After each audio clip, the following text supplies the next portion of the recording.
शन्नो मित्रः शं वरुणः शन्नो भवत्वर्यमा शन्न इन्द्रो बृहस्पतिः शन्नो विष्णुरुक्रमः नमो ब्रह्मणे नमस्ते वायो त्वमेव प्रत्यक्षं ब्रह्मासि त्वमेव प्रत्यक्षं ब्रह्म वदिष्यामि ऋतं वदिष्यामि सत्यं वदिष्यामि तन्मामवतु तद्वक्तारमवतु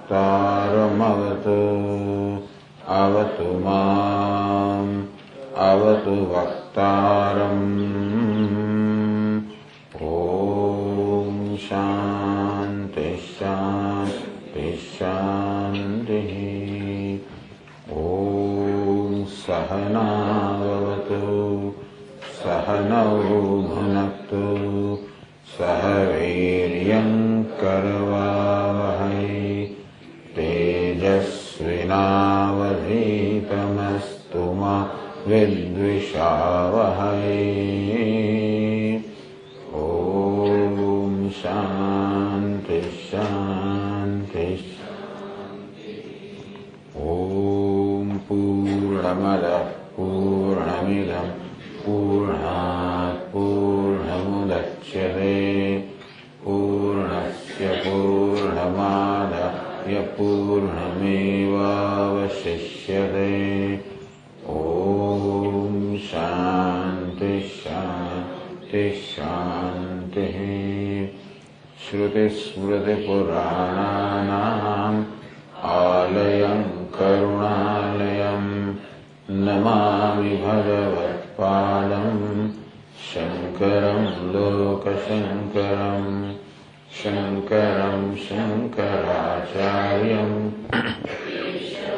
बादरायणं सूत्रभाष्यकृतौ वन्दे भगवन्तौ पुनः पुनः ईश्वरो गुरुरात्मेति मूर्तिभेदविभागिने व्योमवद्व्याप्तदेहाय दक्षिणामूर्तये नमः। यस्य निःश्वसितं वेदाः यो वेदेभ्योऽखिलं जगत् निर्ममेतमहं वन्दे विद्यातीर्थमहेश्वरम्।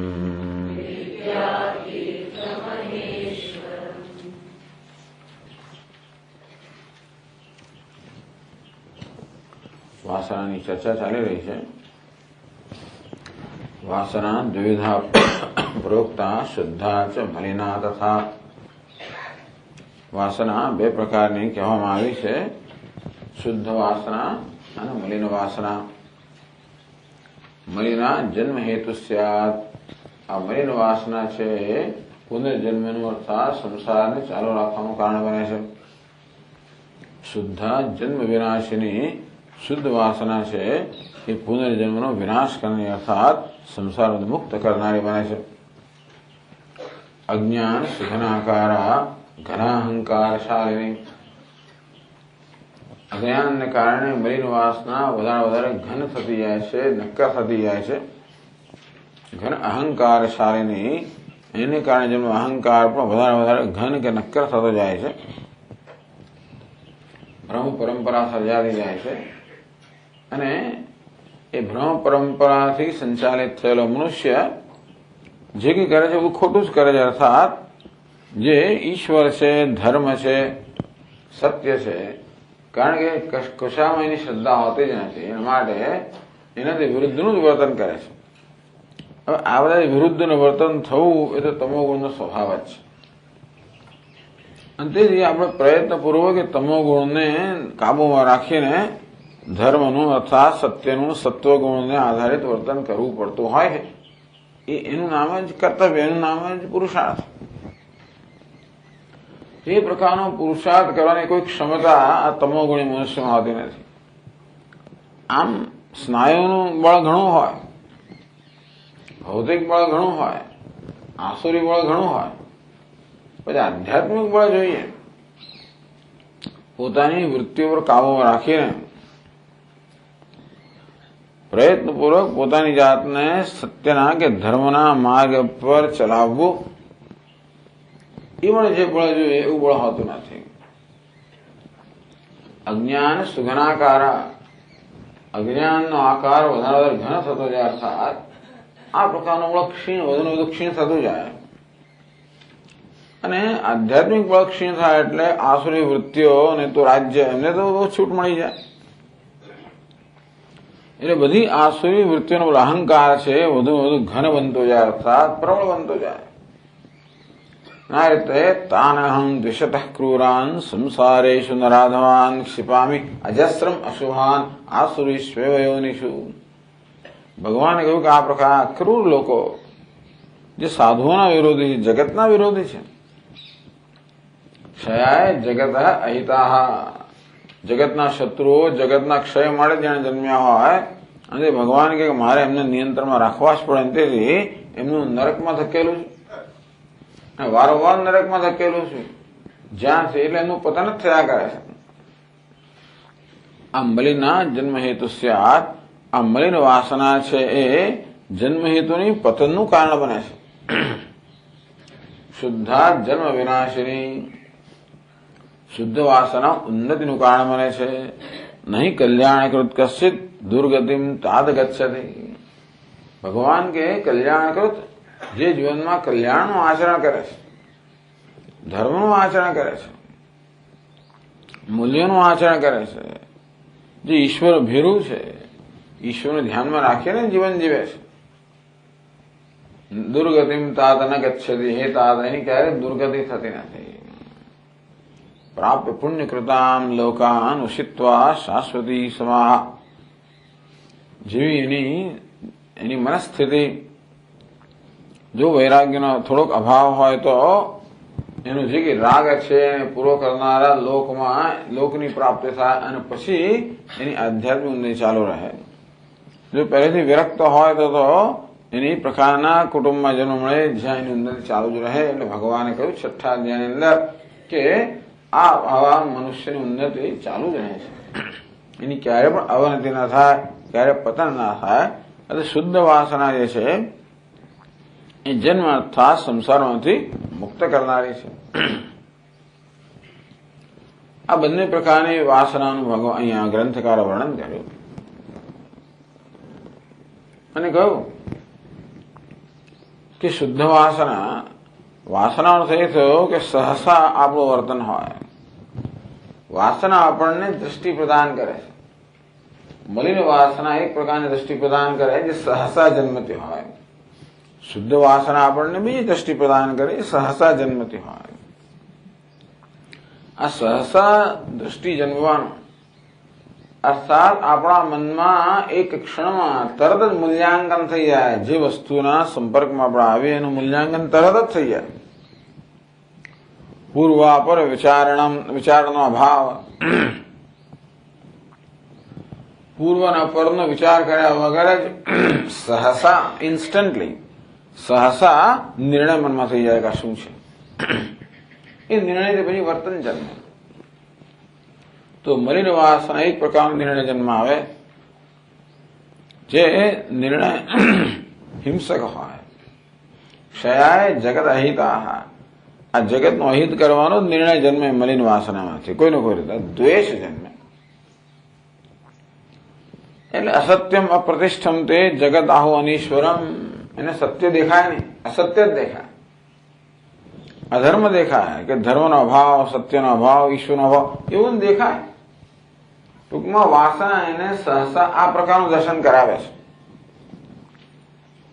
જયારે શુદ્ધ વાસના હોય અને આ પ્રકારની વાસના એટલે આ પ્રકારની સહસા જે દર્શન કરવાની, સહસા એ સમજ પ્રાપ્ત કરવાની, નિર્ણય સહસા નિર્ણય જન્મવાની,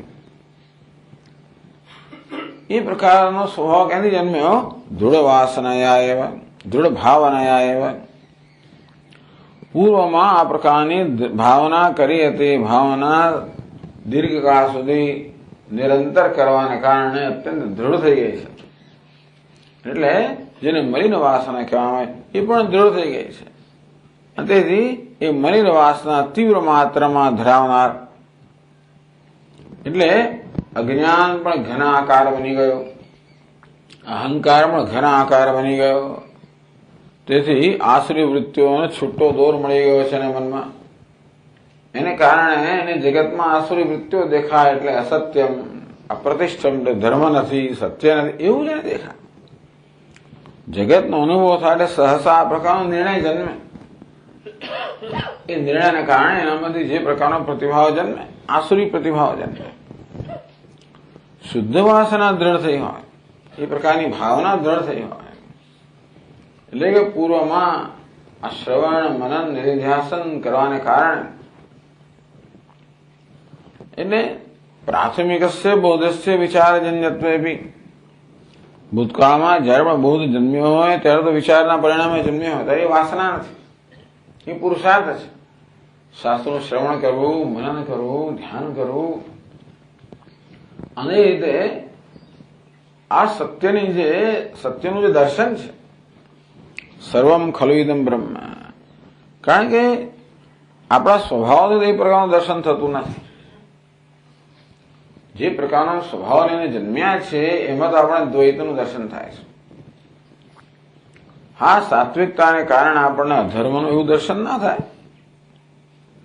આપણે કદાચ બધી સારાપણું દેખાતો હોય છતાં પણ અદ્વૈત આત્માનું દર્શન થતું એવું તો નથી બનતું હતું.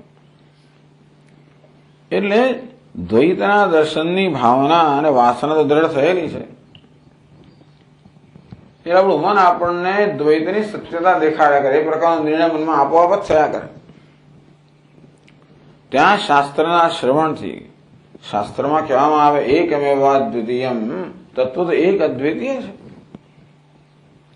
મારું મન મને કયા કરતું હોય પૂર્વની દ્રઢ ભાવના કારણે કે હું જીવ છું, ત્યારે શાસ્ત્ર કહે તત્વમસી તું બ્રહ્મ છે. આ રીતે હવે આ શાસ્ત્રનું આ પ્રકારનો શાસ્ત્રના ઉપદેશ જે જીવનની સત્યતાનો ઉપદેશ છે એ મોટે ભાગે સ્પર્શ જ કરે નહીં જો વાસના બરોબર ના હોય તો. આ ઉપદેશ ક્યારે સ્પર્શ કરે? શુદ્ધ વાસનાને કારણે આપણા મનમાં શાસ્ત્ર માટે, ગુરુના વાક્ય માટે વિશ્વાસ હોય. શાસ્ત્ર ગુરુ વાક્યમાં વિશ્વાસ નામ શ્રદ્ધા, આવી શ્રદ્ધા હોય. શાસ્ત્રો માટે એટલે પ્રમાણનો સ્વીકાર હોય કે એ શાસ્ત્ર પ્રમાણ છે. અર્થાત સત્યનું દર્શન કરવા માટે કે સત્યના જ્ઞાન માટે શાસ્ત્ર પ્રમાણ છે, મારી બુદ્ધિ પ્રમાણ નથી, એવી જાતનું મનમાં જન્મે એ બહુ અઘરી વસ્તુ છે. સામાન્ય રીતે માણસનો ઘન અહંકાર જે છે એ બીજા કોઈની બુદ્ધિના નિર્ણયને સ્વીકારે નહીં, માત્ર પોતાની બુદ્ધિના નિર્ણયને સ્વીકારે. એટલે પોતાની બુદ્ધિના નિર્ણયને બાજુમાં મૂકીને શાસ્ત્રના નિર્ણયને કંઈક તક આપવી એ પણ મોટી વસ્તુ છે. એવી નમ્રતા હોવી, એવા પ્રકારની કંઈક સૂઝ મનમાં જન્મવી, આ બધું શુદ્ધ વાસનાનું પરિણામ છે. એટલે શ્રદ્ધા હોવી, ભગવાન માટે ભક્તિભાવ હોવો, જેટલા અંશમાં હોય એટલા અંશમાં, એ પણ એ પુણ્યનું શુદ્ધ વાસનાનું પરિણામ છે. એટલે શુદ્ધ વાસના આપણને શાસ્ત્રને અભિમુખ બનાવે, શ્રવણ માટેની અનુકૂળતા કરી આપે, તો જ માણસ ગુરુજી પાસે જાય ને. જે કઈ પ્રકારની વ્યવસ્થામાં એ પોતે અત્યારે જીવે છે, રહે છે, જે વ્યવસ્થા એને અનેક પ્રકારની સલામતી અને હૂંફ આપનારી છે, એ બધી વ્યવસ્થાનો ત્યાગ કરીને જ્યાં એવા પ્રકારની સલામતી કદાચ ન હોય એવી જગ્યાએ જવા માણસ તૈયાર થાય તો એને માટે કેટલી એનામાં શ્રદ્ધા હશે કે કેટલી ઉત્કંઠા હશે. આ રીતે જ્ઞાન માટેની ઉત્કંઠા જન્મવી, ઈશ્વરમાં શ્રદ્ધા હોવી, કારણ કે આપણે જે જાણીતી વસ્તુનો ત્યાગ કરીને અજાણી વસ્તુમાં જવું, એ માટે જેટલા પ્રમાણમાં કઈ ઈશ્વરનામાં એનો શ્રદ્ધા તો હશે જ કે આ બધું શુદ્ધ વાસનાનું પરિણામ છે, જે મનુષ્યને જ્ઞાન માટે અનુકૂળ, બુદ્ધિને અનુકૂળ બનાવે છે. એટલે કહ્યું ને, જ્ઞાન પ્રસાદેન વિશુદ્ધ સત્વ. આ જ્ઞાન અર્થાત વિજ્ઞાન કે બુદ્ધિનો પ્રસાદ કે આપણને એની અનુકૂળતા પ્રાપ્ત થવી, બુદ્ધિ અનુકૂળ হবে. બુદ્ધિ જ બધી વસ્તુ વિશે નિર્ણય કરતી હોય છે. એ નિર્ણયો જ આપણા વર્તનનું બધું સંચાલન કરતા હોય છે. એ બુદ્ધિના નિર્ણયો અનુકૂળ બનવા કોઈ પણ સંજોગમાં. અહીં પણ આવી ત્યારે જે કે વ્યવસ્થા હોય, હવે આજકાલ તો અહીં ઘણી સરસ બધી વ્યવસ્થાઓ છે. 10 વર્ષ પહેલા આવું નહોતું, ઓછી વ્યવસ્થા હતી, તો એ લોકોને તકલીફ જ નહોતી. સ્વામી બધું સરસ જ છે, બધું બરાબર છે, બહુ સુંદર છે, જે હોય તે.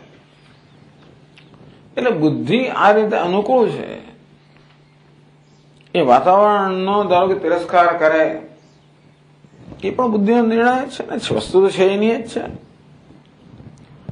કોઈ પણ વ્યવસ્થાની અંદર આદરણીય ઘણી વસ્તુ હોય છે ને તિરસ્કરણીય વસ્તુ પણ હોય, ના હોય એવું તો છે જ નહીં. આપણી બુદ્ધિ કઈ વસ્તુનું મહત્વ આપે છે અને કેવો નિર્ણય લે છે. અને તેથી જીવનમાં આ રીતે જ્ઞાન માટેનો આદર જન્મવો, જે જગ્યાએ જ્ઞાન પ્રાપ્ત થાય વ્યવસ્થા માટે વિશ્વાસ હોવો, આમ કમિટમેન્ટ, પોતાના જીવનને એ વસ્તુમાં સમર્પિત કરવું, આ બધી મોટી વસ્તુઓ છે. શુદ્ધ વાસના બધું કરે તો શાસ્ત્રના ઉપદેશ માટે આપણા વ્યક્તિત્વને અનુકૂળ બનાવે. જયારે કહેવાનું બધું બ્રહ્મ છે ત્યારે વિરોધ ન થાય. આ સર્વ ઈશ્વર છે એનો વિરોધ ના થાય, પરંતુ એનાથી આપણને તો એકદમ મનમાં અહોભાવ જન્મે, મનમાં આશ્ચર્ય જન્મે, મનમાં અત્યંત આનંદ જન્મે કે શું વાત છે, હા બધું ઈશ્વર છે. આમ આ ઉપદેશ માટે વ્યક્તિત્વ અનુકૂળ થયું હોય તો જ આપણે આપણો ઉપદેશ સ્પર્શ કરે. જેટલી માત્રામાં સ્પર્શ કરતો એટલી માત્રામાં સ્પર્શ કરે એટલે કલ્યાણ થઈ ગયું, ટૂંકમાં કલ્યાણકૃત. પછી ઉપદેશ ધીમે ધીમેનું કામ કરવાનો છે. કદાચ અવરોધ બધા હોય તો ઉપદેશને કામ કરતા વાર લાગે. એમ લાગે કે આટલા બધા વર્ષો સુધી શ્રવણ કર્યું સ્વામીજી, પણ શું એવું લાગે આપણને. આટલા વર્ષો શ્રવણ કર્યું એ જ બતાવે છે કે શ્રવણ માનું કંઈક મૂલ્ય છે તો ખરો, એનું કંઈક પ્રાપ્ત થઈ રહ્યું છે ખરો. એ વસ્તુ કંઈક આપણને પોષણ આપી રહી છે કશીક વસ્તુને, એ તો ટકી જ ના રહે ને. અંતેથી આજે તો કાલે વસ્તુ કામ કરશે, પણ આ ભાવના જેમ જેમ દ્રઢ થતી જશે તેમ તેમ આપણો સ્વભાવ બનતી જશે. ટૂંકમાં સ્વભાવમાં પરિવર્તન. વાસના એટલે સ્વભાવ, સ્વાભાવિક વર્તન કહો કે પછી સહસા વર્તન કહો. હવે તમોગુણી વાસના હોય કે મલિન વાસના, આપણે એને આવેગાત્મક વર્તન કહીએ. ત્યારે શુદ્ધ વાસના તો આપણે સહજ વર્તન કહીએ, પણ સહસા તો છે જ. આ રીતે ભાવના, જે કી ભાવના હોય એને દ્રઢ બનાવવાથી આપણો સ્વભાવ એ પ્રકારે ઘડાતો હોય છે, રચાતો હોય છે, નિર્માણ થતો હોય છે. તો આપણું મન તો ભાવના કર્યા જ કરતું હોય છે. એટલા જ માટે આ આપણું ધ્યાન દોરવામાં આવે છે કે જો ભાઈ આપણું મન તો ભાવના કરે છે, માટે આપણે યોગ્ય ભાવના કરીએ. એનું નામ ધ્યાન. પ્રયત્નપૂર્વક યોગ્ય ભાવના કરવી, પ્રયત્નપૂર્વક યોગ્ય પ્રકારની વિચારધારા જે છે એ વિચારધારાને જન્માવીને ટકાવવી. એ વિચારધારા એટલે એ ભાવના નામની મદદથી, રૂપની મદદથી, વાક્યની મદદથી જે વિચાર દરેકના વ્યક્તિત્વમાં જે પ્રકારનું આલંબન કે મદદ ઉપયોગી હોય એ આલંબન. એનો કોઈ એવો નિયમ નથી બનાવ્યો કે બધા મંત્રનું ઉચ્ચારણ કરવું જોઈએ, નામ જ લેવું જોઈએ. દરેકની રુચિ જુદા પ્રકારની હોવાને માટે જુદી વસ્તુઓ દરેકને ઉપયોગી થતી હોય છે. ધ્યાન કેમ કરવું? ધ્યાનનું પ્રયોજન છે આપણા મનમાં શુભ વાસના કે શુભ ભાવનાનો પ્રવાહ રહે. બસ તમને ભગવાનનું રૂપ, એનું નામ, એનો મંત્ર શી વસ્તુ મદદ કરે? આપણે પેલા યાંત્રિક ધ્યાન કે ત્રાટક કરવું ને અહીં ધ્યાન કેન્દ્રિત કરવું ને બીજું એ બધું ખોટું છે, આપણે નથી કહેતા, પણ આ સલામત વસ્તુ છે અને સાથે સાથે જરૂર એ કામ કરનારી વસ્તુ છે.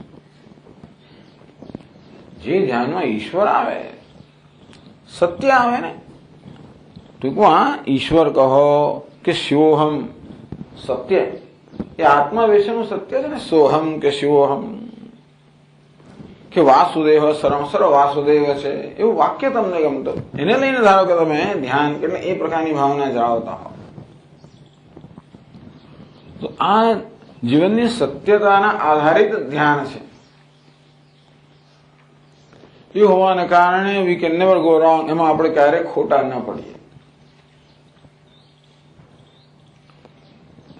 એટલે એને ઈશ્વર કહો, આત્મા કહો, બ્રહ્મ કહો, સત્ય કહો. એટલે આપણે એવું ધ્યાન કરવા ઈચ્છીએ જેમાં આ જીવનનું મૂળભૂત સત્ય છે. એટલે તુલસીદાસ મહારાજ કહે રામ રામ કરવાથી પણ છેવટ તો આપણે એ સત્યનું જ ઉચ્ચારણ કરી રહ્યા છીએ. રામ એટલે દશરથના પુત્ર તો ખરા, પણ છેવટે રામ એટલે નારાયણમાં ખરા, છેવટે રામ એટલે રમંતી યોગીનો યસ્મિન, એમ કરીને પરમ બ્રહ્મ પણ ખરા. ભલે તમે જાણતા હો કે ન જાણતા હો, રામ તો જાણે છે. દવા તમે લો અને તમે ન જાણતો તો અસર કરવાની જ છે. હા, એની પરેજી પાડો તો જલ્દી અસર કરે, પરેજી ન પાડો તો કદાચ લાંબો સમય થાય. તેમ રામનો અસર ન જાણતા હો વગેરે તો કદાચ અહીં લાંબી, પણ એ વસ્તુની અસર થવાની છે. એટલે સંતો કે બસ તમે કશું નહીં તો બસ ભગવાન નામનું રટણ કર્યા જ કરો. કે ભગવાન એટલે ભલે હવે સગુણ કે નિર્ગુણ એ બધી ચિંતામાં પડવાની જરૂર, કારણ કે છેવટે તો એક જ ભગવાન છે. આપણા મનમાં એનો જે પ્રકારનો ખ્યાલ, પણ ભગવાન તો એક જ છે હોવાને કારણે છેવટે તો એને સ્પર્શતું જ હોય છે. ઓમ કહો કે નારાયણ કહો, એનો અર્થ તો છેવટે પરમ બ્રહ્મ છે, એટલે એને અડકવાનું તો છે જ કે આ મારું નામ દેવાય. બડા સ્વામી કે નારાયણ નારાયણ કરે સંભળાય ને, કોઈનું નામ દઈએ ને એટલે તરત એનું ધ્યાન દોરાય. નારાયણ કહો એટલે એનું જ નામ દેવાય છે, માટે એનું ધ્યાન દોરાય છે. બહુ ઊંઘતો હોય તો જરા ઓછું ધ્યાન દોરાય, કે આપણી ભૂમ કદાચ બહુ એટલી ક્ષીણ હોય તો બહુ જલ્દી ઓછું સંભળાય. પણ આ બધા દ્વારા મનમાં શુદ્ધ ભાવના જે છે એ જાળવી રાખવી, એને દ્રઢ કરવી. સર્વશ્રેષ્ઠ શુદ્ધ ભાવના છે અહમ બ્રહ્માસ્મિ, જે જ્ઞાનના પરિણામે જન્મતી. કોઈ જ્ઞાન ન જન્મ્યું તો એ ચિંતા નહીં, જે વસ્તુ આપણને સ્પર્શતી હોય, જે નામ, જે મંત્ર, જે વસ્તુ, એ વસ્તુની મદદથી આપણા મનની અંદર સાત્વિક કે શુદ્ધ કે ઈશ્વર પર કેન્દ્રિત ભાવના જાળવવી. તો એ પ્રકારનું ધ્યાન, આ શિક્ષણ જે છે, આ ટીચિંગ કે આ ઉપદેશ છે, એ બધાને અનુકૂળ છે. એટલે જે કઈ સાધના આપણે પ્રિસ્ક્રાઇબ કરતા હોય, આપણે કહેતા હોય, એ બધું આને અનુકૂળ હોય. પછી કે ઉલટું સુલટું કરવાનું હશે, એ બધી વસ્તુઓ કશાકને અનુકૂળ હશે. કોઈક ચક્રો જાગૃત કરવા એ બધું છે, એમાં નથી એવું આપણે નથી કહેતા, પણ આપણે તો આ જાણીએ છીએ.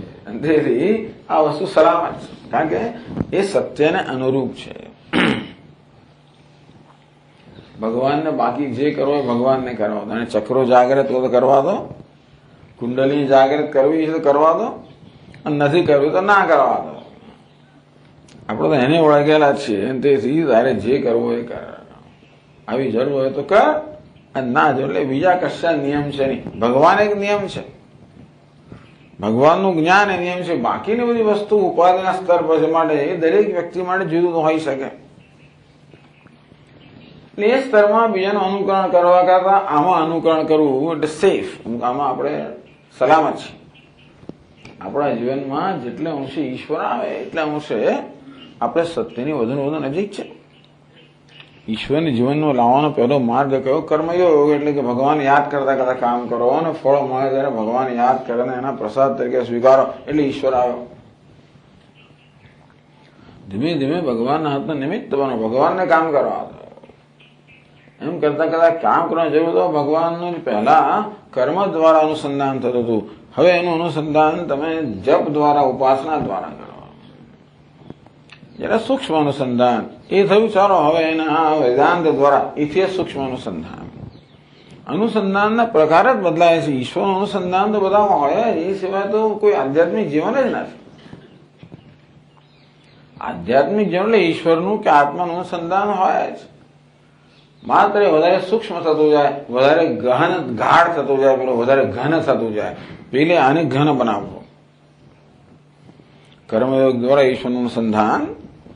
સર્વેષુ કાલેષુ મામસ્મૃ યુધ્ય છે.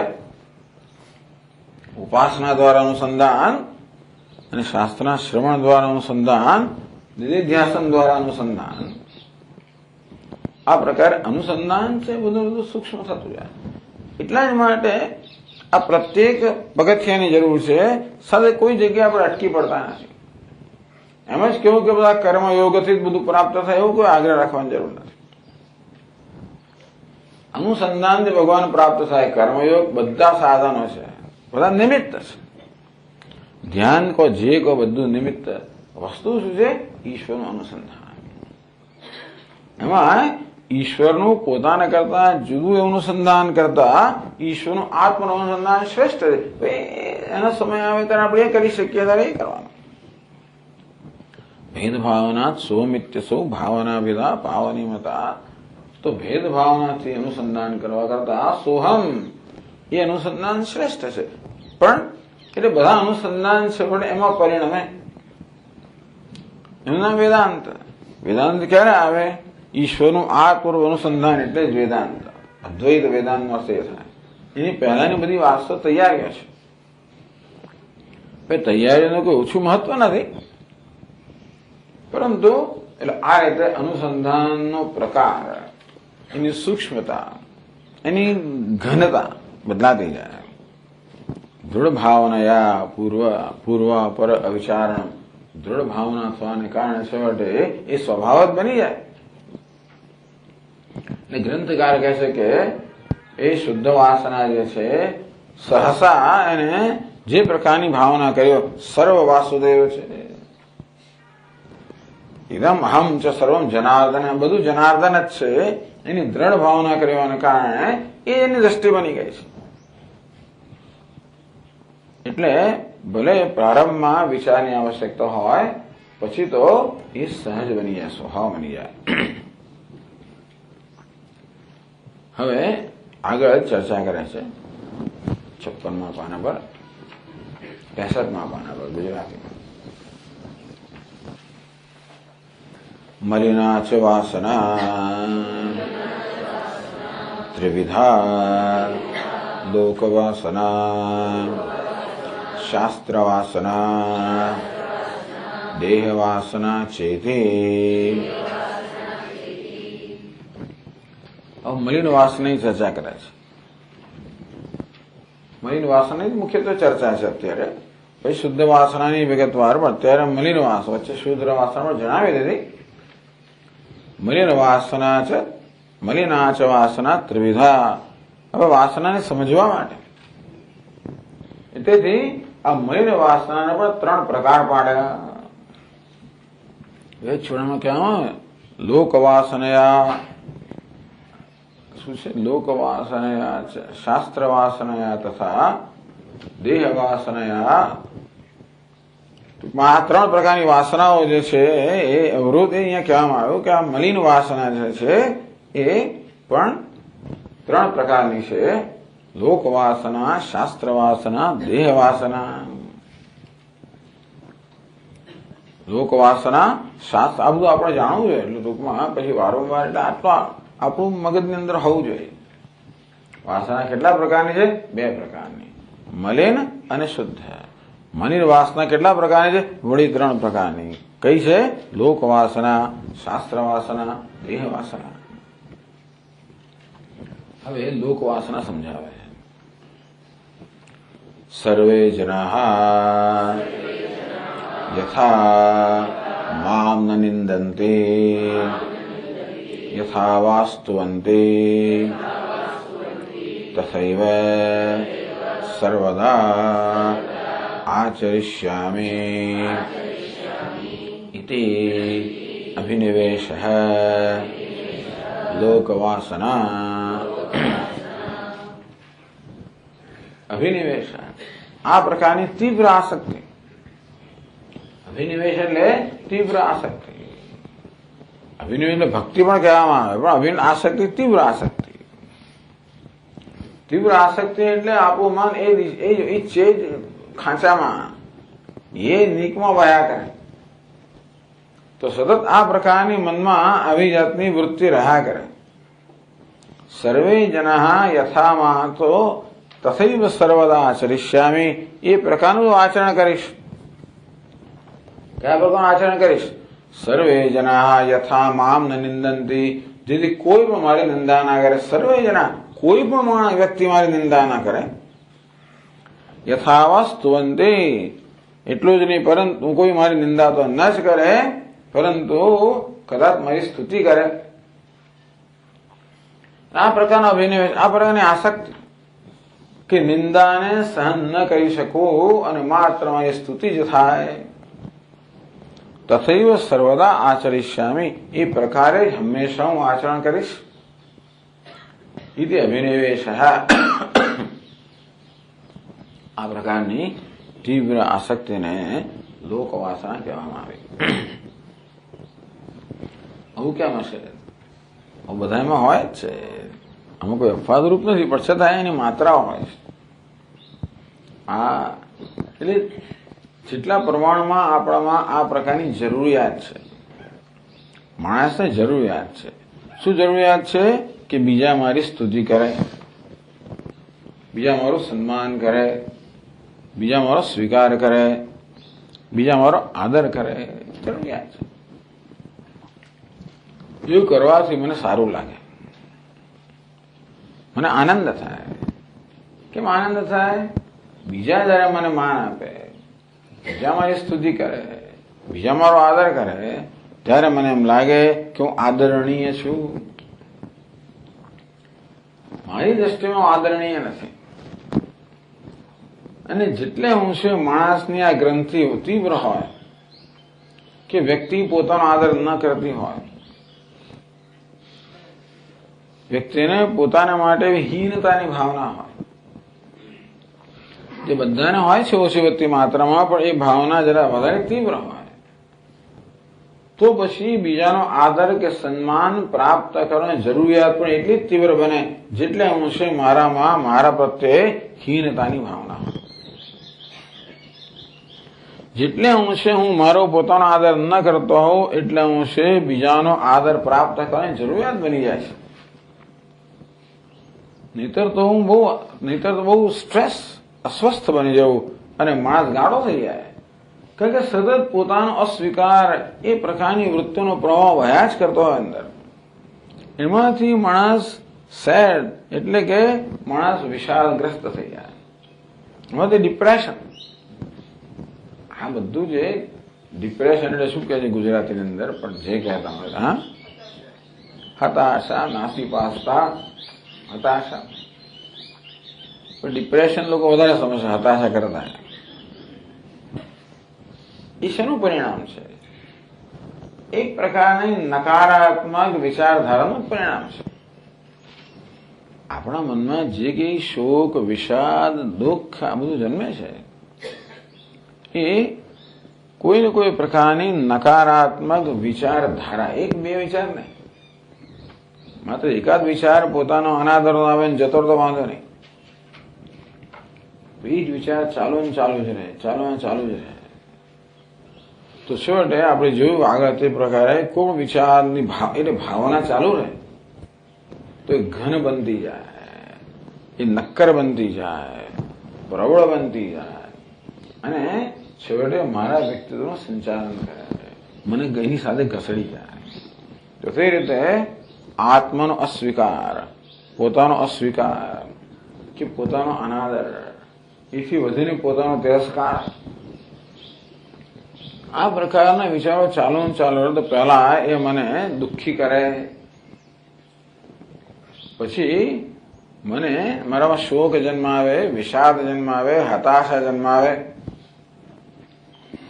હતાશા ન થઈ તો મને કોઈ આશા જ નથી. ડિપ્રેશન ક્યારે આવે? કોઈ પ્રકારની આશા રહે જ નહીં. જ્યાં સુધી મનમાં આશા હોય ત્યાં સુધી માણસ હજી કઈ ને કઈ પ્રયત્ન ચાલુ રાખે, કંઈક જીવી શકે. આશા જતી રહી, હતાશા આવી એટલે પછી તો મારામાં કોઈ પ્રકારની શક્તિ રહે જ નહીં.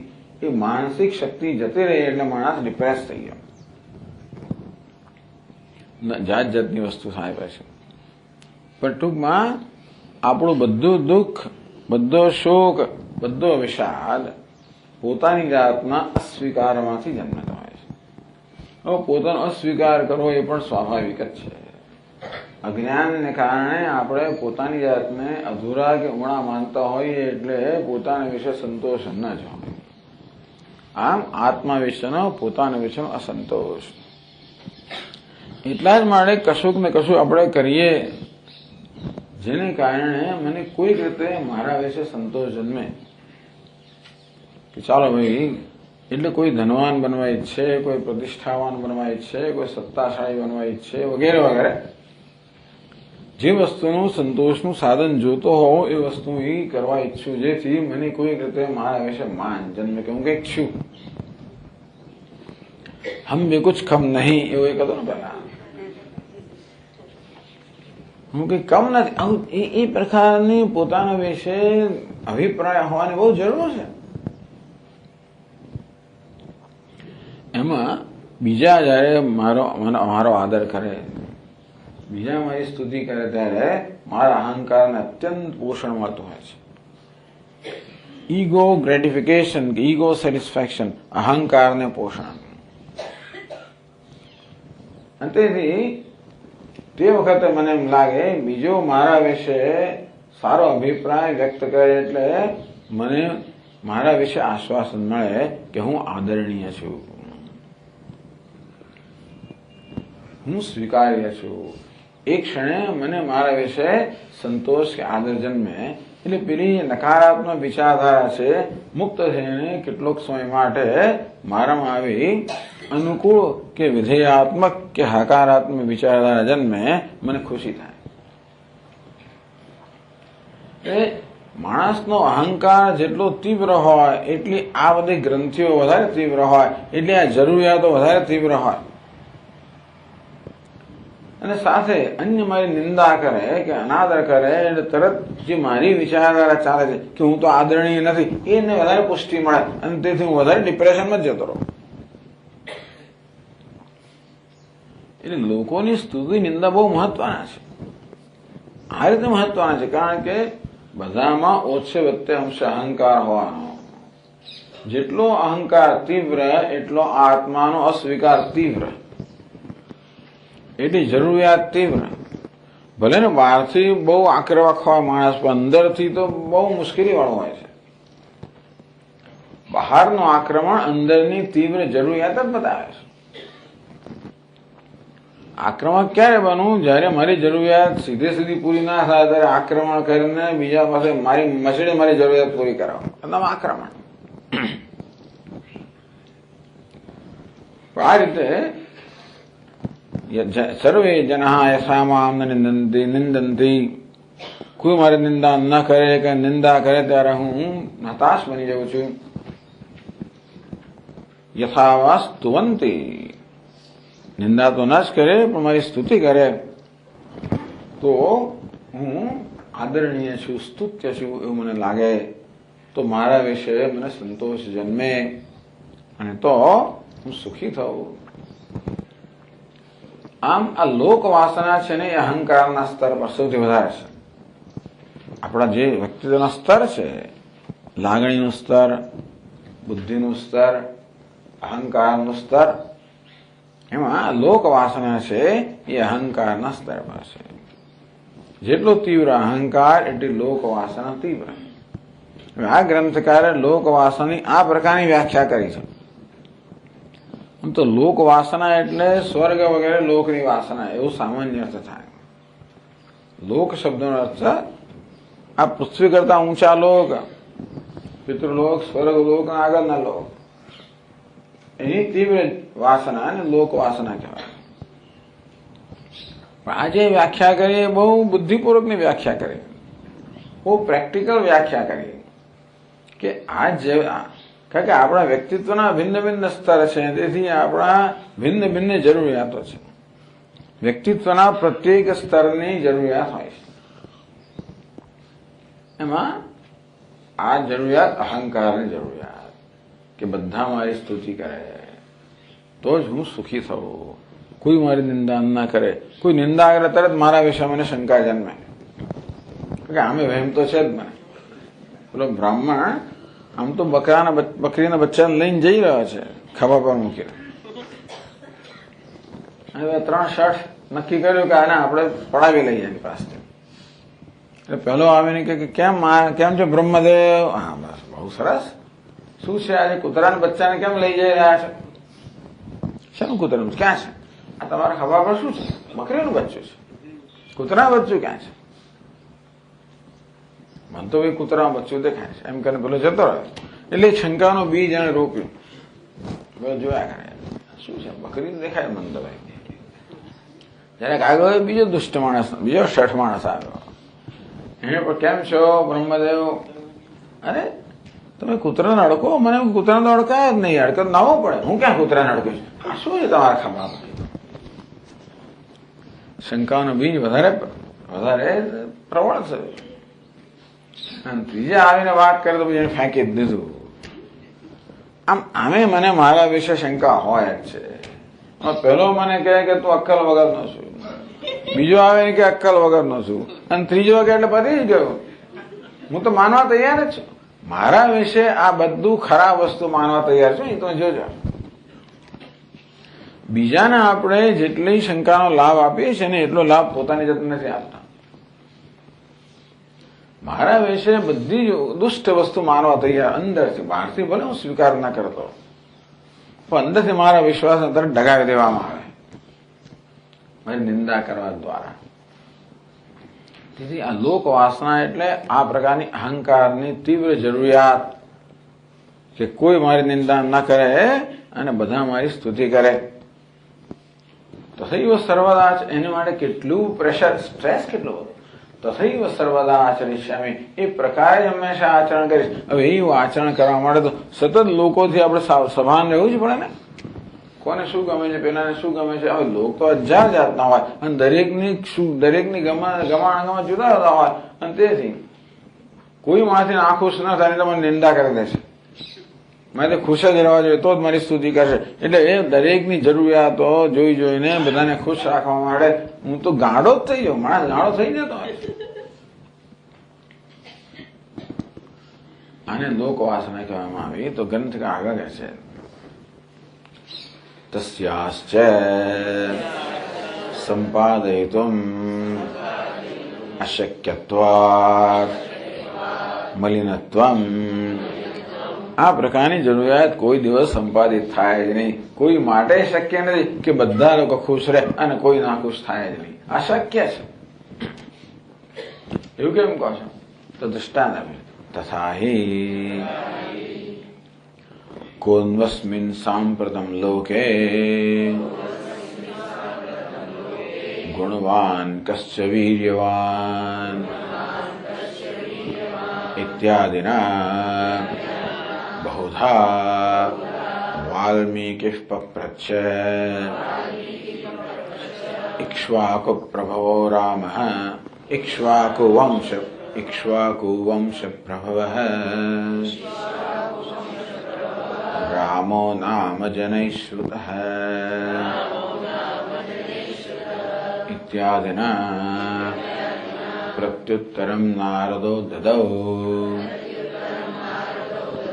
આ તો વાલ્મીકી રામાયણનો પ્રારંભ આ રીતે થાય છે. તો વાલ્મીકી ઋષિ એટલે નારદ મુનિએ વાલ્મીકી ઋષિને રામાયણનો ઉપદેશ કર્યો. બધા શાસ્ત્રના પ્રણેતા તો વાલ્મીકી જ છે. વડે એનું ઉદ્ભવ સ્થાન વાલ્મીકી જ થયું.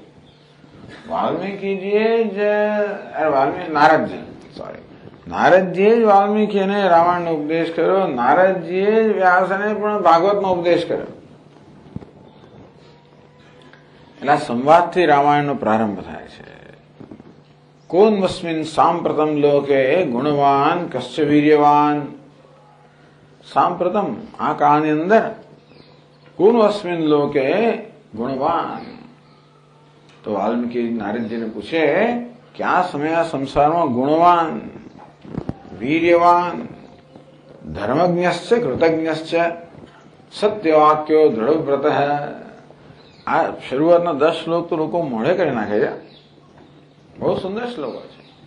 વાલ્મીકી પૂછે નારદજીને કે આ સમયે, ભાઈ જો દરેક સમયમાં એ વખતની તકલીફ હોય જ છે, આ સમયે સંસારમાં એવું કોણ છે જે ગુણવાન હોય, વીર્યવાન હોય, ધર્મજ્ઞ, ધર્મને જાણ ધર્મજ્ઞ હોય, કૃતજ્ઞ એટલે કરેલા ઉપકારને જાણનારો હોય, સત્યવાક્ય સત્ય વક્તા હોય, દૃઢ વ્રત જે દૃઢ પ્રતિજ્ઞા હોય, જે પ્રતિજ્ઞા લીધી, એવું કોણ છે? અશક્ય વસ્તુ છે, એવું કોઈ ના હોય. આવા બધા શ્લોકોમાં 7 શ્લોકોમાં પ્રશ્નો કરે, 6 શ્લોકોમાં, બીજાથી 6 સુધીમાં, એટલે 7 સુધી, બીજાથી 7 સુધીમાં. એટલે 8મા શ્લોકથી પછી નારદજી ઉત્તર આવે. ઇક્ષ્વાકુ ઇત્યાદિના બહુધા વાલ્મીકી પપ્રચ્છ. આ પ્રકારે બહુ રીતે વાલ્મીકીજીએ ઘણા બધા ગુણોનું વર્ણન કર્યું કે આ બધા ગુણો ધરાવનાર આ લોકમાં અત્યારે સંસારમાં કોણ છે કોઈ એવું? ત્યાર પછી નારદજી ઉત્તર આપ્યો. ઇક્ષ્વાકુ વંશ પ્રભવ રામો નામ જનિશ્રુત. બહુ ભવ્ય પ્રારંભ થાય છે. રામાયણનો પ્રારંભ બહુ ભવ્ય રીતે થાય છે. ઇક્ષ્વાકુ વંશ પ્રભવ. ઇક્ષ્વાકુ વંશમાં જેનો જન્મ થયો છે. રામો નામ જનિશ્રુત. તો કે રામ નામના એક એવા પુરુષ છે, લોકોમાં પ્રસિદ્ધ છે. નિયતાત્મા મહાવીર્યો ધૃતિમાન વશી. તો રામ નામથી વિખ્યાત છે. જે કેવા છે? નિયતાત્મા. આત્મા અર્થાત પોતાના મનને, વ્યક્તિત્વને વશમાં રાખનાર. ત્યાંથી શરૂઆત થાય. આત્મસંયમ. મહાવીર્ય મહાબળવાન, દ્યુતિમાન તેજસ્વી, ધૃતિમાન ધૈર્યવાન, વશી જીતેન્દ્રિય. આ પ્રકારે ભગવાનનું વર્ણન કરે છે નારદજી. ઇત્યાદિના પ્રત્યુત્તરમ નારદ દદૌ. આ પ્રકારે નારદ મુનિ વાલ્મીકીજીને પ્રત્યુત્તર આપ્યું કે આવું છે, આવા અલૌકિક, એટલે આવું વ્યક્તિત્વ શક્ય જ નથી, પણ છતાં અશક્ય વ્યક્તિત્વ ધરાવનારા પણ છે. પછી આગળ કહે છે તાદૃશસ્યાપી રામસ્ય પતિવ્રતા શિરોમણિભૂતાયાઃ જગન્માતુઃ સીતાયાશ્ચ શ્રોતુમ અશક્યઃ જનાપવાદઃ સંપ્રવૃત્તઃ કિમ વક્તવ્યમ અન્યેષાં. તાદૃશસ્યાપી રામસ્ય. આવા રામ જે અલૌકિક છે, અસંભવ છે આ જાતનું વ્યક્તિત્વ હોવું, એવા રામ. એટલું જ નહીં, પરંતુ એમનો પત્ની પતિવ્રતા શિરોમણિભૂતાયાઃ. સીતાજી જે પતિવ્રતાના શિરોમણી હતા. ભલે અહલ્યા ફલાણા ફલાણા નામ દેવામાં આવે બધા, અહલ્યા, મંદોદરી, તારા, અહલ્યા, મંદોદરી, તારા, અહલ્યા, દ્રૌપદી, સીતા, તારા, મંદોદરી તથા બરાબર છે. એ બધાને મૂકવામાં આવે એટલે એક જ લાઈનમાં પણ સીતા એટલે સીતા. પતિવ્રતા શિરોમણી. આમ પતિવ્રતાઓ શિરોમણી સમાન. જગન માતુ. કેમ કે જગનની માતા છે. સાક્ષાત લક્ષ્મી છે. સીતાયા આવા સીતાદેવી સીતાજી આ બંનેનો રામસ્ય સીતાયાશ્ચ આવા રામચંદ્રજી આવા સીતાજી શ્રોતુમ અશક્ય જનાપાદ સંપ્રવૃત્ત સાંભળી પણ ના શકાય એ પ્રકારનો અપવાદ એ પ્રકારની નિંદા જનોમાં એમના જ પ્રજાજનોમાં આમના વિશે સંપ્રવૃત્ત સારી રીતે ફેલાયેલી હતી. આમ તો દુનિયામાં પ્રસિદ્ધ હતા છતાં પણ આવા રામચંદ્રજી માટે અને સીતાજી માટે પણ લોકો અનેક પ્રકારની નિંદા કરતા હતા. ક્યું વક્તવ્ય અન્યશામ તો મહારાજ તમારી તો વાત જ શું કરવી. કૃષ્ણ ભગવાન પણ આરોપ આવ્યો મણી ચોરી ગયા. વિચાર કરો, દ્વારિકાધીશ છે ને આરોપ આવ્યો કે એમણે સમંતક મણી ચોરી લીધો. લોકોની શું વાત કરે કે શું કહેવાય ને કે ભાઈ આ વાણીને ક્યારેય પણ લગામ હોતી જ નથી. એટલે નિર્બંધ રીતે આ વાચા તો લોકોને વહેતી હોય છે, એમાં કોઈ વિવેક હોતો જ નથી. એક વાર બોલવાનું શરૂ કર્યું એટલે પછી એની કોઈ મર્યાદા હોતી જ નથી. પોતાના મનમાં જે કે પ્રકારનો દ્વેષ વ્યક્ત કરવાની એક રીત છે કે બીજાને તોડી પાડવો, બીજાને ઉતારી પાડવો, એનો એક પ્રકારનો વિકૃત આનંદ લેવો કે બધા એવા જ છે. ઓહો તમારો ગુરુજી આમ જાણો છો, પરમ ગુરુ પેલા એમ તો એથી સારી રીતે જાણો છો, પેલા આમ તો કે જાણો છો. આ રીતે બીજાઓ પણ એવા જ છે, દુષ્ટ છે, તુચ્છ છે એમ કરીને મનમાં સંતોષ છે કે હું એકલો એવો નથી. આમ બીજા બધાને પોતાની કે એથી પણ નીચી કક્ષામાં મૂકી દઈને માણસ વિકૃત સંતોષ લેતો હોય છે કે હું બરોબર છું, મને કઈ નહીતર પોતાની જાતનો તિરસ્કાર એવો થઈ રહ્યો છે ને કે એટલે બીજા તિરસ્કરણીય છે. એ રીતે પેલા કોઈ બીજા પોતાના બધી બીજાને ઊંચા ચડાવે તો આ બધા નીચા જેથી કે બીજા નીચી કરી નાખે, નાની કરી નાખે, એમ કરીને કોઈ વિકૃત સંતોષ લે. પણ ટૂંકમાં આવું તો હોવાનું જ કોઈ પણ સમયે. અંતે ક્યું વક્તવ્ય અન્ય સંત બીજા બધા લોકોની વાત જ શું કરવી, એમનો અપવાદ થાય, નિંદા થાય, તિરસ્કાર થવાનો જ છે.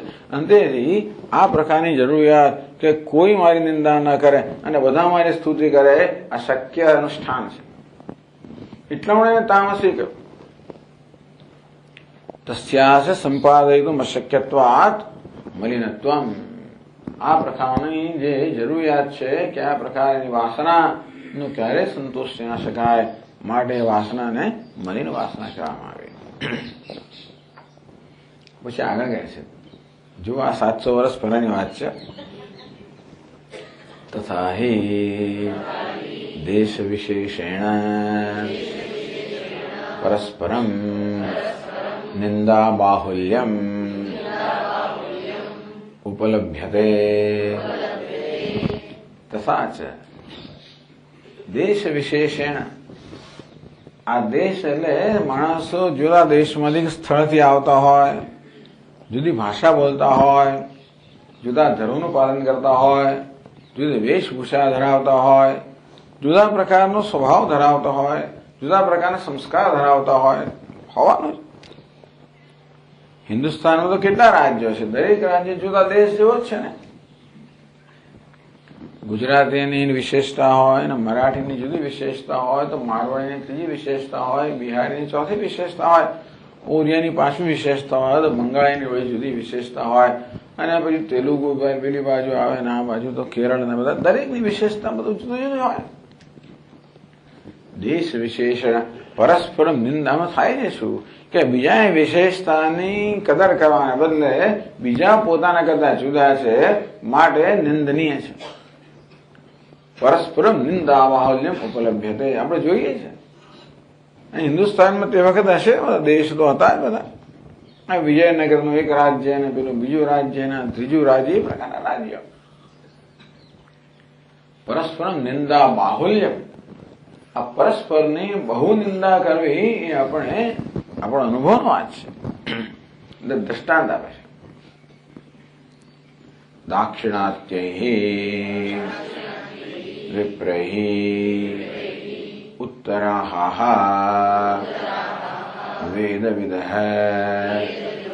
વિપ્રઃ માંસભક્ષિણઃ નિંદ્યન્તે ઔત્તરાહિશ્ચ માતુલસુતોદ્વાહિનઃ યાત્રાસુ મૃદ્ભાંડવાહિનઃ દાક્ષિણાત્યાઃ નિંદ્યન્તે. તો જો ભાઈ, દાક્ષિણાત્ય, આ દક્ષિણ છે આવનારા બ્રાહ્મણો જે છે એ ઉત્તરના બ્રાહ્મણો નિંદા કરે છે. કેવું નિંદા કરે છે? વેદવિદો વિપ્રાહ. ઉત્તર ભારતના વેદવિદ અર્થાત વેદના જે વિદ્વાન બ્રાહ્મણો છે એમની પણ દક્ષિણના બ્રાહ્મણો નિંદા કેવી રીતે કરે છે?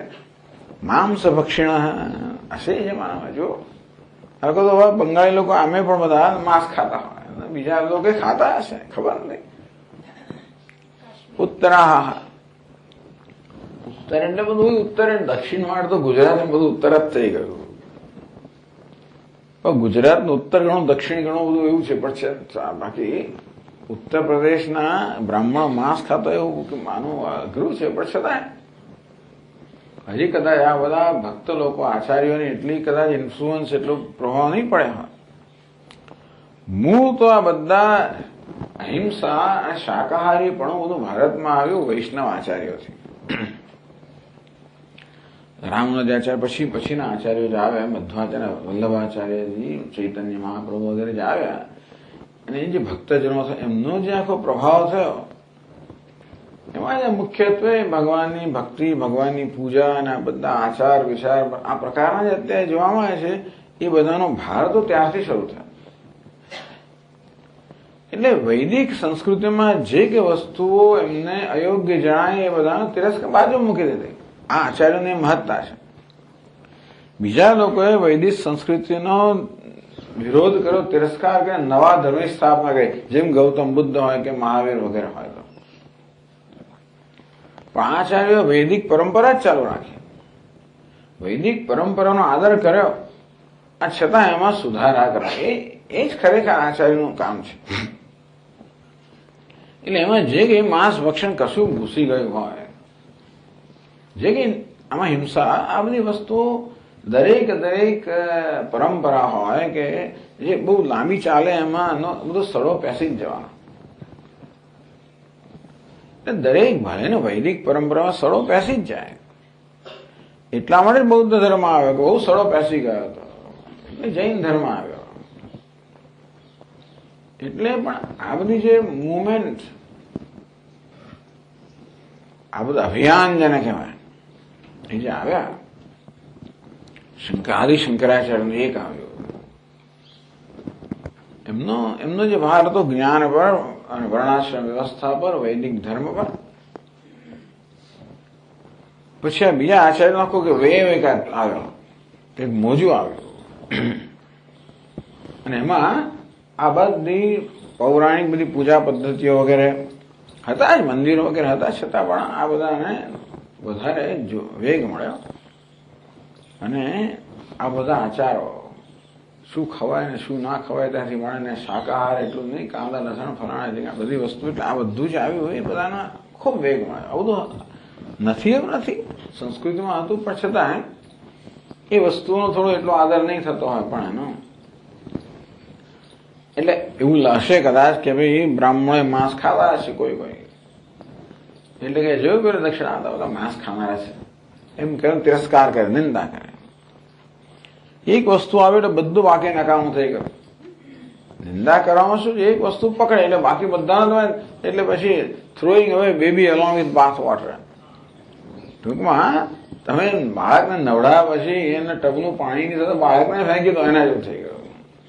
આપણે આવું જ કરીએ ને, કોઈ જગ્યાએ કશું નિંદા યોગ્ય વસ્તુ દેખાય એટલે કદાચ નિંદા કરવી પણ હોય તો આપણે એવું વિવેક જાળવવો જોઈએ કે એક અંશની નિંદા થાય અને સમગ્ર વ્યક્તિત્વનો તિરસ્કાર ન થાય. કારણ કે એ વ્યક્તિત્વનું એક પાસું છે, આખું વ્યક્તિત્વ નથી.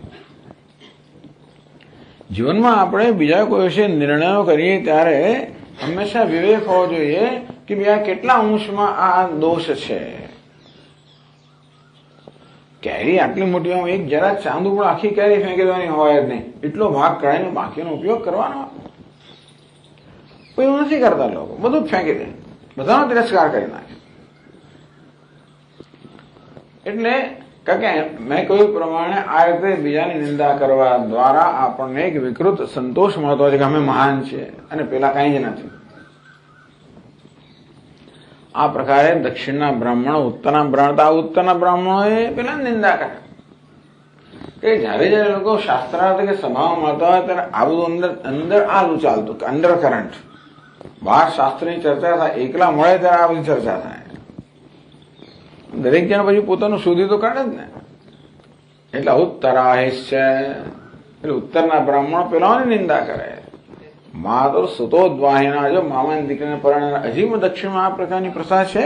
હજી પણ બ્રાહ્મણો એમના મામાની એટલે કાકાની દીકરીને ના પડે, મામાની દીકરીને પડે. જુદું કુળ થઈ ગયો ને કે મા તો બીજી જગ્યાએ આવનારી છે, એટલા માટે કુળ જુદું, એનું ગોત્ર જુદું હોય એટલે મામાની દીકરીને પરણે. યાત્રા સુ મૃદ ભાંડવાયના, યાત્રામાં જો આ તો માટીના વાસણો લઈ જાય, માટી તો પવિત્ર ગણાય.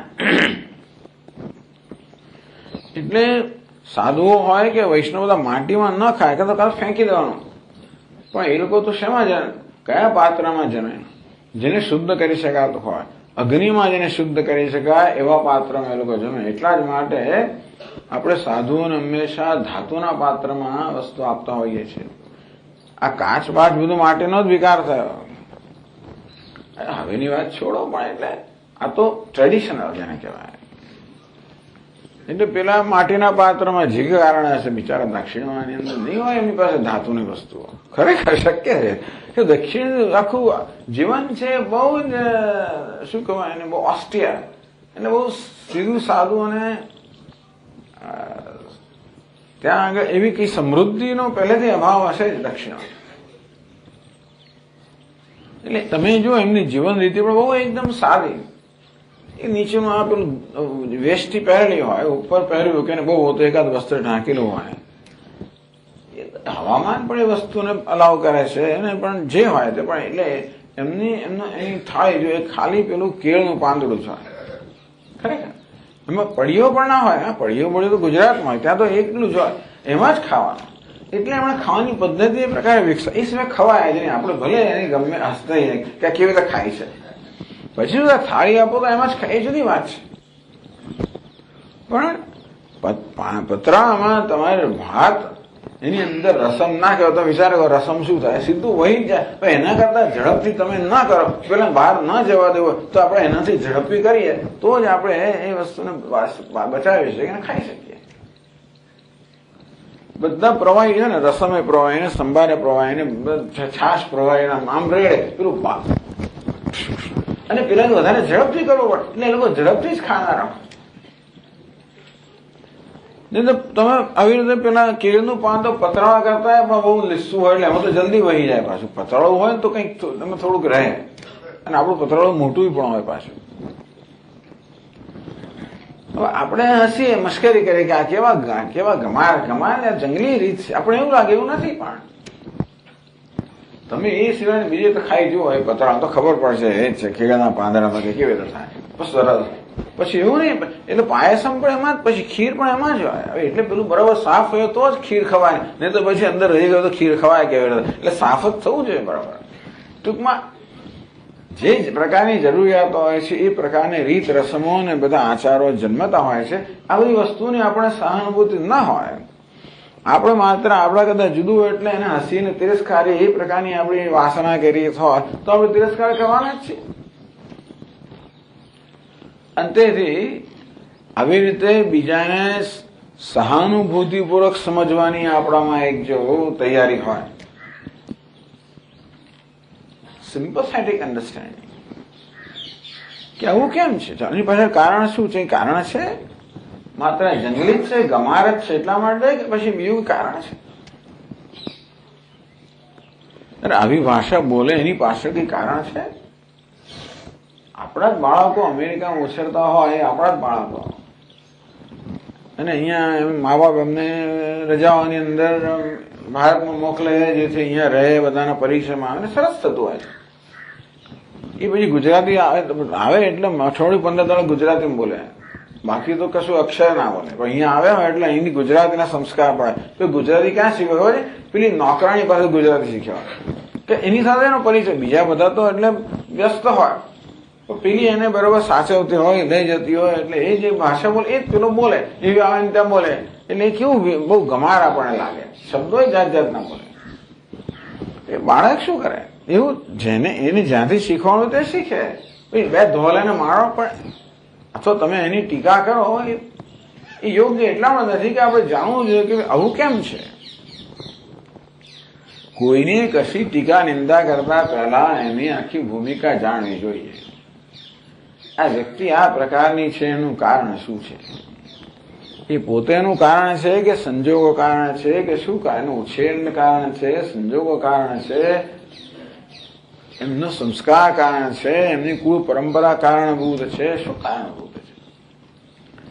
એટલા જ માટે જે ગુનેગારો છે એમના વડ તિરસ્કાર નથી કરતા જાણકાર લોકો. આપણા સ્વામીજી કે ગુનેગારનો કોઈ માણસ જ જન્મ્યો નથી. જન્મ્યો ત્યારે કોઈ ગુનેગાર નથી હોતો, બધા નિર્દોષ હોય. એ કયા સંજોગોમાં ઉછળ્યો એ પરથી પછી ગુનેગાર થયો, અને તેથી એમાં એનો તો વાંક નથી. એટલે એમાં એનું કોઈ કર્તૃત્વ નથી આમ જોવા જઈએ. એટલે કે ગુનેગારને આપણે ઘરમાં બેસાડવો એવું હેતુ નથી. એને સમજવો, પછી જે કરવું એ કરો. વ્યક્તિને સમજવી અને સહાનુભૂતિપૂર્વક સમજવી. સહાનુભૂતિપૂર્વક એની દ્રષ્ટિબિંદુ સમજવી. આપણી દ્રષ્ટિબિંદુ છે નહીં આવા કેવા, ભાઈ આપણે જે સ્થિતિમાં છીએ એમાં આવું કેવું બરાબર છે. તારો ઉછેર જે જગ્યાએ થયો એ ઉછેરને બદલે એ ઉછેર હોવા છતાં જો અપશબ્દ બોલે તો તને ધોલ જ પડે. પણ એનો ઉછેર જ્યાં થયો હશે ત્યાં અપશબ્દો જ બોલાતા હોય ધારો કે. એટલે કે અન્યના દ્રષ્ટિબિંદુથી આપણે એને સમજવાનું. એનું નામ છે સહાનુભૂતિપૂર્વક સમજવું. અને પછી નિર્ણય લો કે વસ્તુ નિંદનીય છે કે નહીં. નિંદા કરવાનો તો આપણો કોઈ હક છે જ નહીં, બસ કદાચ કરવી હોય તોય પણ આ પ્રકારની સમજ પ્રાપ્ત કર્યા પછી તમે નક્કી કરો કે નિંદા કરે શું મળે છે. નિંદા કરે એ બધું કરીને નક્કી કરો તો વધારે સારું. પણ મોટા ભાગની નિંદા જતી જ રહેશે. આપણે અન્ય વ્યક્તિને સહાનુભૂતિપૂર્વક સમજવાનો પ્રયત્ન કરીશું. પછી એવું જાણવા ક્યાં બેસે તો શું કરવા? નિંદા કરીને આપણે નિર્ણય કરી દો એના વિશે. નિર્ણય કરવા માટે આપણી પાસે માહિતી તો હોવી જ જોઈએ ને. એમને નિર્ણય થાય કેવી રીતે? આપણે કોઈના વિશે અભિપ્રાય આપણે આપીએ ત્યારે એના વિશેની માહિતી વગર અભિપ્રાય આપ્યો તો એ આપણી વાસના જ થઈ ગઈ, મલિન વાસના. પણ ટૂંકમાં માણસ જાતમાં આ પ્રકારની ટેવ છે, બીજાની નિંદા કરવી, એમ કરીને એક વિકૃત સંતોષ પ્રાપ્ત કરવો. એમ કરીને પોતે જે છે એને જસ્ટિફિકેશન ટૂંકમાં એને સમર્થન આપવું કે હું તો આવું છું, બરોબર જ છું. પેલો આવો હોય તો હું કેમ આવો ના આવો? એવું છે. બધા એવા જ છે સ્વામીજી, પેલા એવા છે પેલા એવા છે. એટલે શું? એમ કરીને પોતે આવા છે એ જાતને સમર્થન આપે છે. એ ખોટી વાત છે. ટૂંકમાં બીજાની નિંદા આપણે કરીએ તો આપણે પૂછીએ કે આવું કેમ હું કરું છું? આનું શું કારણ? મને શું મળે છે? મને શું લાભ છે? અને શું અર્થસર છે? હું જરા પૂછીએ આપણે તો આપણી પોતાની વૃત્તિ જ ખબર પડે કે આપણી એક જરૂરિયાત અંદર કે આ એક વિકૃત જરૂરિયાત છે જેને આપણે આ રીતે પોષી રહ્યા છે.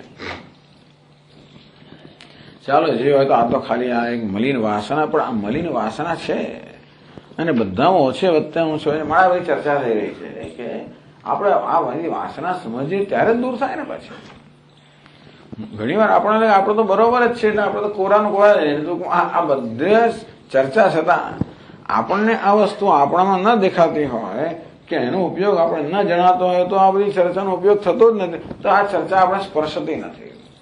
સ્પર્શે એવો પણ કોઈ આગ્રહ નથી.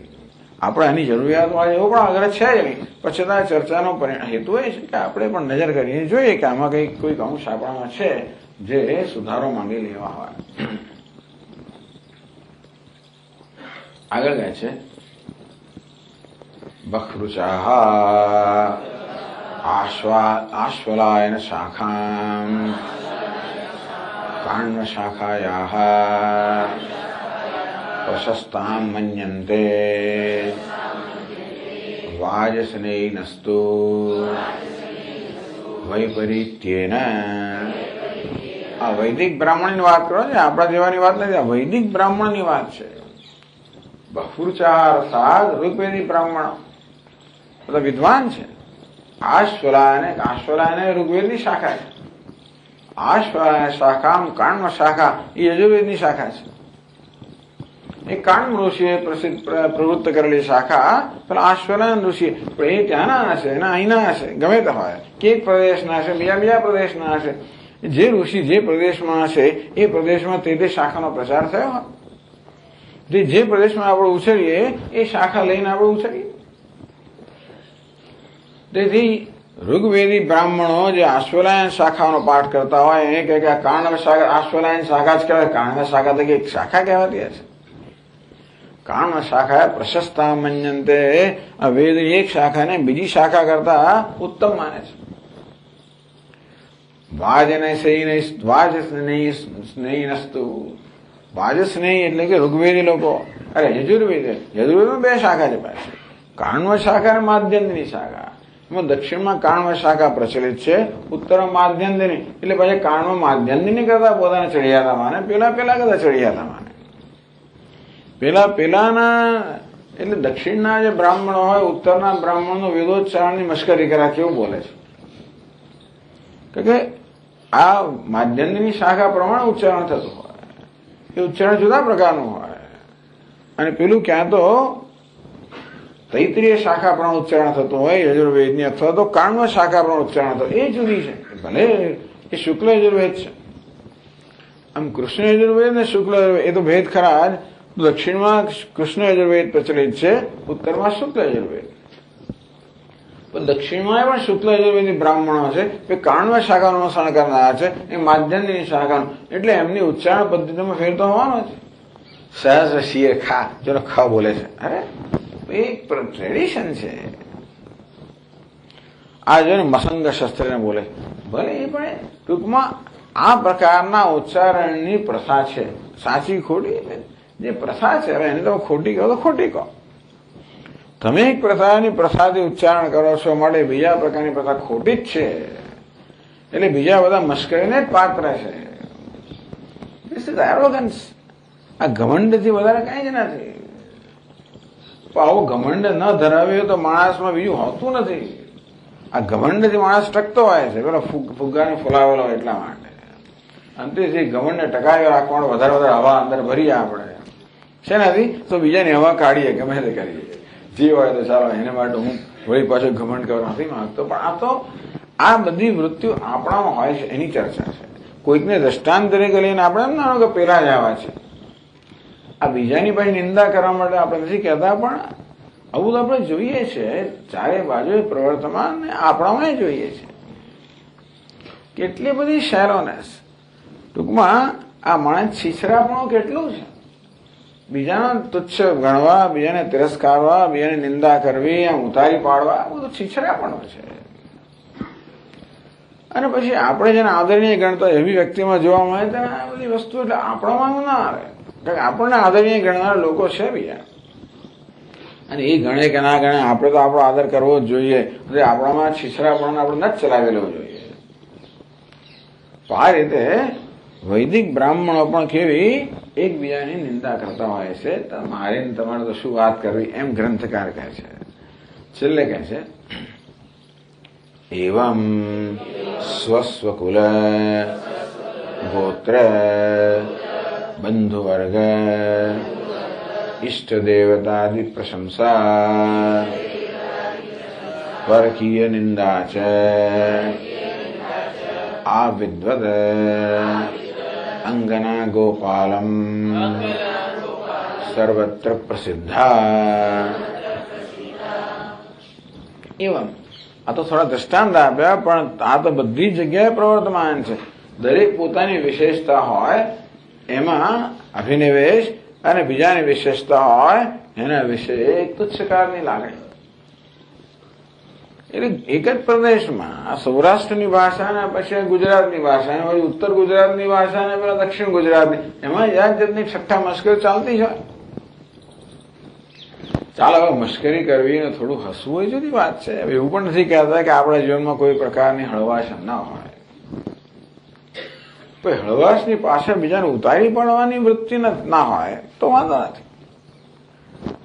બીજાની વિશેષતાને લઈને જ આપણે થોડી હળવાશ કરીએ એ બરાબર છે, પણ એ દ્વારા એવો સંતોષ મળે કે અમે ચડિયાતા છીએ અને બીજે ઉતરતા છે વગેરે. કચ્છનું મળે જુદા જ પછી એટલે ગુજરાતમાં 12 ગાવે બોલી બદલા એમ કહીને આ બધાનો સમાવેશ કરી દેવામાં આવ્યો. બસ સ્વસ્વ કુલ, પોતપોતાનો કુળ. અમારે ત્યાં આવું ના થાય,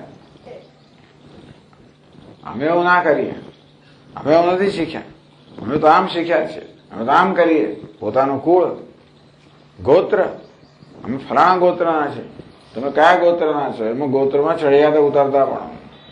હિન્દુસ્તાનમાં તો 1000 જાતના ભેદભાવ પાડેલા છે બધા, અને બહુ મહાન. એટલે જે વર્ણાશ્રમ વ્યવસ્થા ખરેખર આપણા ભલા માટે છે, એ જ વર્ણાશ્રમ વ્યવસ્થામાં જો સમય સુધારો ન થાય તો એ આપણે મહાન બોજ બની જાય. એટલે જે પ્રકારના ભેદભાવ આપણા મનમાં ઉત્પન્ન થયેલા છે, બ્રાહ્મણ પણ ક્ષત્રિય પણ વૈ જે પણ હોય તે, એને કારણે જે વહેમ, જે પ્રકારના ભેદભાવ જન્મ્યો છે, વૈષ્ણવ, જૈન, ફલાણા ઢીકણા, એટલે એમ કરીને કોઈક રીતે પોતાનામાં એક સુપિરિયોરિટી, ચડિયાતા પણ બીજાને ઉતરતા પણ મનમાં એવું ઠસાવેલું જ છે. એ તો ક્યારે જશે ભગવાન જાણે. આપણે તો અદ્વૈતની વાત કરીએ પણ આ બધી વસ્તુ ઠસેલી છે. મારું કુળ, મારું ગોત્ર, મારો બંધુ વર્ગ, મારા ઈષ્ટ દેવતા, વૈષ્ણવ, શૈવ વગેરે, એની પ્રશંસા કરવી, એની બીજા આગળ પ્રશંસા કરવી. હવે આપણા ઈષ્ટ દેવતાની પ્રશંસા કરવામાં વાંધો નથી, એની પાછળનું કારણ શું છે? પરકીય નિંદા છે, એટલે બીજા કરતા બીજાને આપણે ઉતારી પડાવડાની પ્રશંસા કરીએ છીએ. જે પોતાનું ઈષ્ટ હોય એની પ્રશંસા સ્વાભાવિક છે, પણ આપણે જયારે કઈ પ્રશંસા કરીએ ત્યારે કે આ પ્રશંસાને બીજા પર શું અસર થશે, આપણી પ્રશંસાને કારણે બીજાની નિંદા થાય એવી જાતની અસર થનારી હોય તો પ્રશંસા ના કરીએ. આપણી પ્રશંસાથી એની પ્રશંસા થાય છે એવું થતું હોય તો પ્રશંસા કરીએ. આ બધા વ્યવહારમાં કેટલી બધી સંભાળ રાખવાની જરૂર છે. આપણા વ્યવહારથી આપણે ખબર ના પડે કે માણસ કેમ આવું થઈ ગયું, સ્વામીજી મેં તો કંઈ કર્યું નથી ને એવું બોલતું નથી, પણ આપણે ન કર્યું હોય છતાંય કર્યું હોય કે બીજાની લાગણીઓ ન જાણે એવી લાગણી હોવી જોઈએ કે એની જુદી વાત છે. પણ લોકો જાત જાતની લાગણી ધરાવતા હોય છે, અને આપણે તો આપણી પોતાની જ રીતે જે કરતા હોય એ કરીએ. આપણે એની પ્રશંસા કરીએ, પેલાની એ કરીએ, એમાં બીજાને લાગે જો આની નિંદા થઈ કે બીજાની જયારે નિંદા કરે પેલા તો ટૂંકમાં આપણને ખબર નથી કે ઘણીવાર બીજાનું લાગણીનું બંધારણ કેવું છે, અને આપણે પોતાના સ્વભાવ પ્રમાણે કરતા હોઈએ પણ ઘણીવાર બીજાની લાગણીને ઠેસ વાગતી હોય છે, જે આપણો ઈરાદો નથી આવતો છતાંય વાગતી હોય છે. એને કારણે એક લાગણી ઠેસ વાગે એટલે એનું વર્તન બદલાઈ જાય ને આપણે ખબર ના પડે કે જો સ્વામી કેવું વર્તન બદલાઈ ગયું. પછી આપણે બીજા જાતના કારણો જોવા જઈએ કે વર્તનનું કારણ એવું છે પેલા આમ કર્યું ના વગેરે વગેરે જે હોય તે. પણ એટલે આ બધી પ્રશંસા, આ બધી વસ્તુઓની પાછળ પણ સેન્સિટિવિટી, દરેકમાં એટલી સંવેદનશીલતાની જરૂર છે. વ્યવહારમાં, બોલવા ચાલવા બધામાં એ કહે છે કે એટલે પોતાની પ્રશંસા, અને એટલે પોતાની આ બધાની પ્રશંસા એટલે પોતાની જાતની જ પ્રશંસા છે. હું આ કુળનો છું ને આ ગોત્રનો છું ને આ મારો બંધુ વર્ગ છે, આ મારા ઈષ્ટ દેવતા છે, અમે તો આની પૂજા કરીએ, અમે પેલા અમે તો આમાં ના જઈએ, પેલા ના કરીએ, અમે આવું ના કરીએ, અમારામાં તો આમ હોય ને અમારામાં પેલું હોય ને અમારામાં આવું હોય ને વગેરે. પણ એ દ્વારા તમારામાં નથી, અમારામાં એવી જાતનો ઈરાદો અંદર હતો. આપણે ચેક કરવાનો, જે એક પણ વાક્ય બોલવાનો ઈરાદો શું છે પેલા જોવાનો, પછી વાક્ય બોલવાનું. જો ઈરાદો યોગ્ય હોય તો આ વિદ્વત અંગના ગોપાલમ, વિદ્વાનોથી માંડીને સ્ત્રીઓથી માંડીને આ ગોવાળો ટૂંકમાં બધા આખો રેન્જ આવી ગયો.